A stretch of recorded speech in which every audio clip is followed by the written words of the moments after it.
Hello.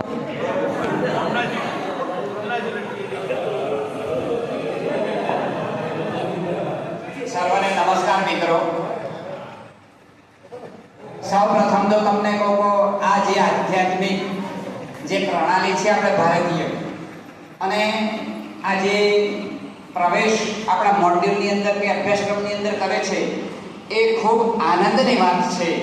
કારણ કે મહત્વ શું છે કે જીવનું જે જીવન બનાવવાનું છે, જે આપણા જીવનની અંદર જે મૂલ્યો છે એ મૂલ્યો માટે આ અતિ ખૂબ અગત્યનું છે.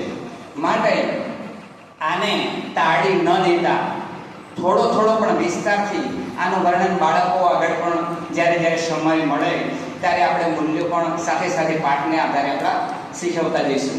તો આની અંદર છે કે ભારતીય જ્ઞાન પ્રણાલી સિદ્ધપુરમાં બિંદુ સરોવરને કિનારે કપિલ મુનિએ એમની માતા શ્રી દેવહૂતિ માટે વિમાન બનાવ્યું હતું.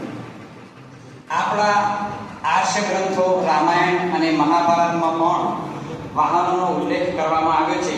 રામાયણમાં પુષ્પક વિમાનનો ઉલ્લેખ એ કરવામાં આવ્યો છે, અને ભગવાન શ્રી રામે કીવટની મદદથી જળમાર્ગની યાત્રા કરી હતી.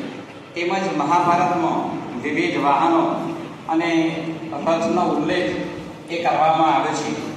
મહર્ષિ દયાનંદ સરસ્વતી પોતાના પુસ્તક ઋગ્વેદની અંદર પણ વેદકાલીન સમયમાં વાહનો કેવી રીતે બનાવતા એનો ઉલ્લેખ કરેલ છે. જેમાં રથ કેવી રીતે બનાવવો અને વિમાન કેવી રીતે બનાવવું તેનો ઉલ્લેખ કરવામાં આવેલો છે. હવે આ પૌરાણિક કથાઓની અંદરથી આપણા જીવનની અંદર ઘણું બધું પાછું એ મળી શકે તેમ છે, પરંતુ સમયના આધારે હું એક નાની એ વાત કરી દઉં કે આ જે છે સિદ્ધપુર, એની અંદર એક બિંદુ સરોવર છે. આ સરોવરને કિનારે કંદર્પ ઋષિ એ પોતે તપશ્ચર્યા કરતા હતા, અને તેવા સમયે એમને તપશ્ચર્યાની અંદર ખૂબ ઈચ્છા હતી. બોલે શું? તે વખતે ત્યાં નારદજી આવ્યા, નારાયણ કરતા, અને બોલ્યા કંદર્પ ઋષિ કે આપણી ઈચ્છા શું છે?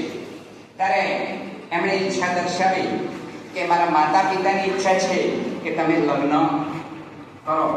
એટલે જ્યારે આ ભગવાનની આંખની અંદરથી આ બિંદુ ટપ્યું અને એનું જે સરોવર બન્યું એને બિંદુ સરોવર કહેવામાં આવે છે. આ